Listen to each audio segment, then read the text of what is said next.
السلام عليكم ومرحبا بكم. نتمنى تكونوا كامل بخير وعلى خير ان شاء الله. تلقاكم لا فيديو تاعي متهنيين وبأتم الصحه يا رب العالمين. كما راكم تشوفوا اليوم جيتكم بفيديو جديده متنوعه كما يحب خاطركم. جيتكم بهذه الاجواء اللي انا فريمون وانا ندير لها فلافوا اوف تاعها وراني نستمتع بهذه الاجواء وهذه المناظر يعني الطبيعيه ما شاء الله، مع هذا الثلج هذا يعني اللهم صيبا نافعا يا رب العالمين. الحمد لله حمدا كثيرا طيبا مباركا فيه. قبل ما نبداو الفيديو تاعنا ما نساوش نصلي ونسلموا على رسول الله، اللهم صل وسلم وبارك على نبينا محمد وعلى اله وصحبه اجمعين. كما راكم تشوفوا يا البنات يعني واحد الجو واحد المنظر يعني واخيرا فرج ربي سبحانه وهبط علينا يعني الرحمه نتاعو، هبط علينا الرحمه نتاعو وصب الثلج والحمد لله. فريمون اليوم الروتين شتوي بامتياز.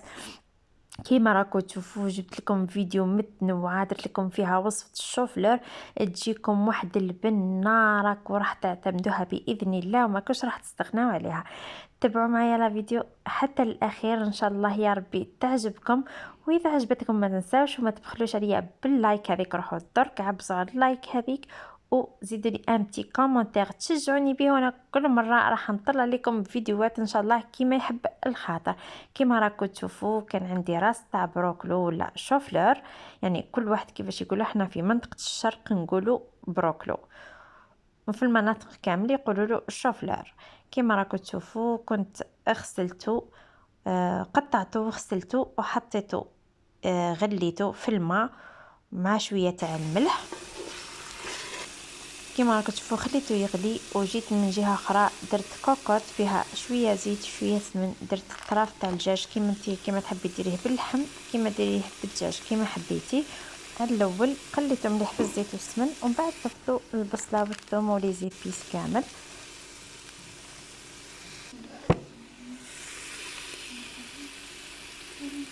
لنعتمدها في البروكلو ونروح نسخن الماء ونمرق غير شويه ما نكثرش الماء باش تجينا لاصوص تاعنا عاقده. نغلق عليها اذا درتو اللحم نغلق عليها نص ساعه، واذا درت اذا درتو الدجاج نغلق عليها نص ساعه، واذا درتو اللحم نغلق عليها ساعه غربه. هذه هي بالنسبه لاصوص. لهنا نرجعوا للبروكلو تاعنا. لهنا عندنا في بول جبت 4 بيضات مع شويه تاع الدبشه ولا المعدنوس كيما حبيتو، كيما اذا ما عندكمش تقدروا تستغناو عليه. هنا بالنسبه لكل بيضه عندي فيها 3 مغارف تاع فرينه.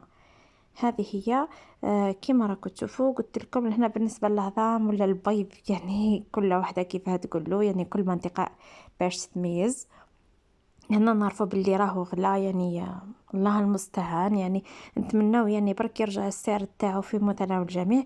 العبد يدير به شحال من وصفه، يعني حاجه ضروريه بزاف. يعني البيض يعني صراحه نستخدموه في شحال من حاجه. كما راكم تشوفوا قلت لكم حطيت كامل هذاك المقادير وخلطت بالباتور كما راكم تشوفوا. لهنا بالباتور يعطيك واحد الخفه ما شاء الله للبروكلي تاعنا. كما تقدري ديري بالفرشيطه نورمال.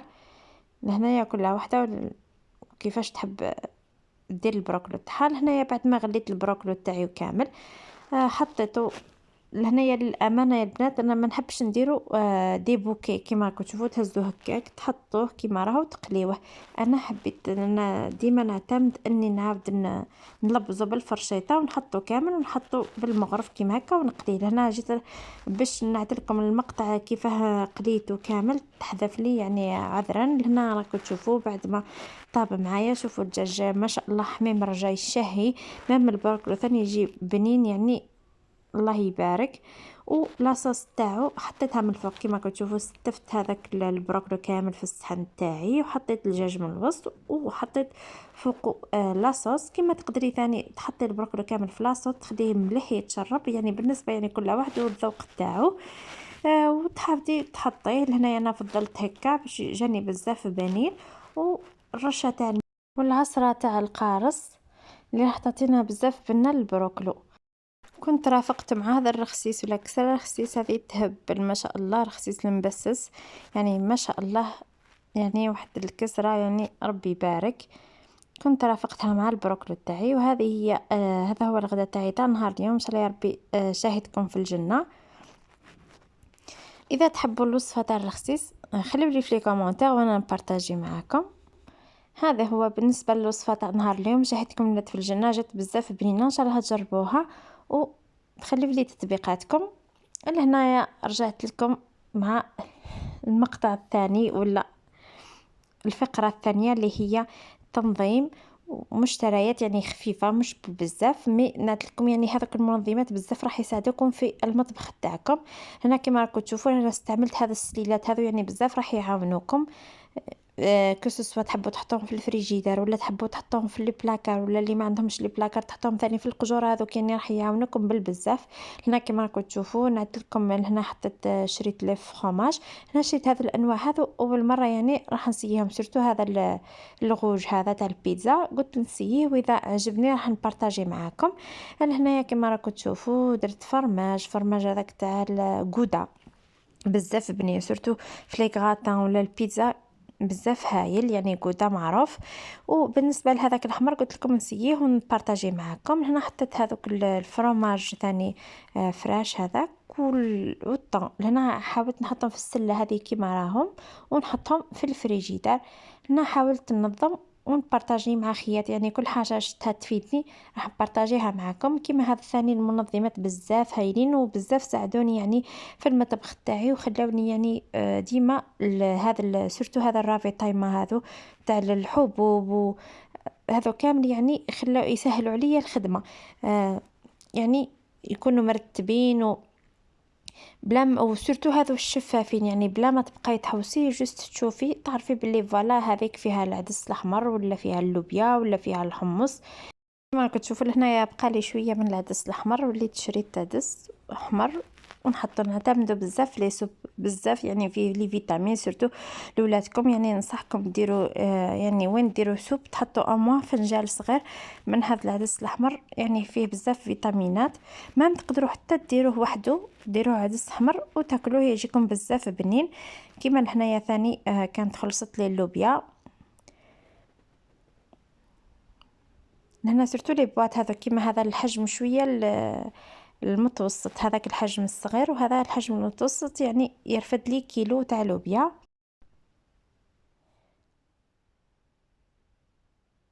لهنا هذو يا البنات ماهمش غاليين بزاف، يعني 3 جو كخوا. كان فيديو مره درت لكم عليها هاد لي بواط هذو، درك نخليها لكم في صندوق الوصف. يعني عندي مده من اللي شريتهم ولا ما على بالي درك البري تاعهم شحال. ليسونسيال كنت شريتهم واقيلا 3 ب20,000 ولا 3 ب15,000، يعني الحجم المتوسط وزوج صغار نورمالمون. ولهنايا جيت في السليله هذه الكبيره هذه حاولت نحط هكا برك، ومن بعد عاودت بدلت رايي كامل.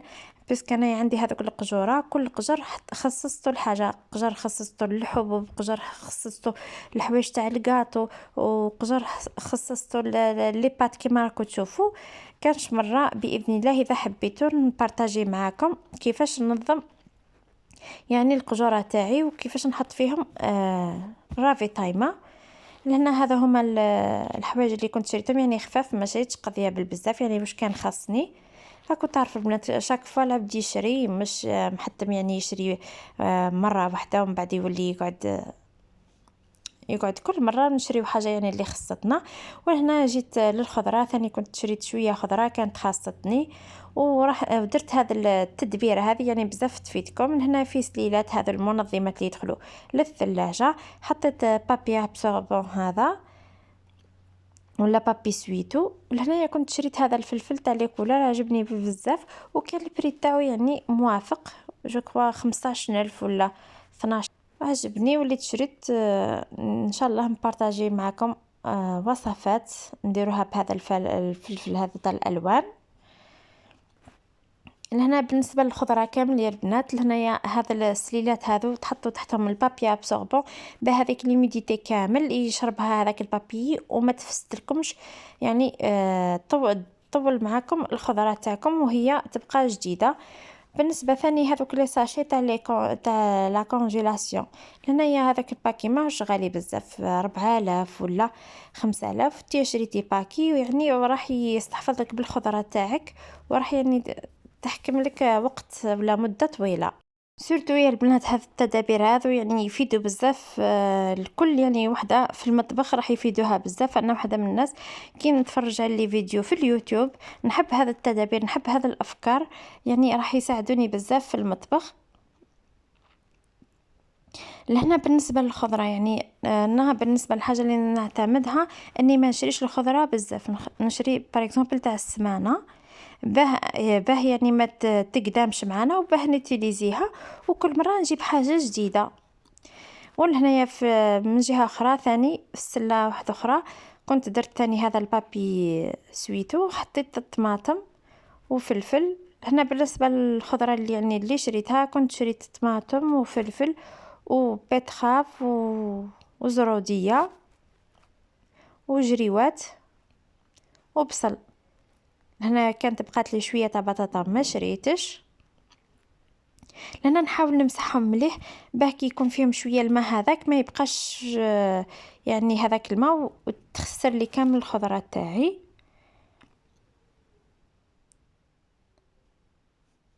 هنا بالنسبه للدبشه والمعدنوس ولا الكزبر والمعدنوس، هنا وريت لكم التدبيره في الفيديوهات السابقه.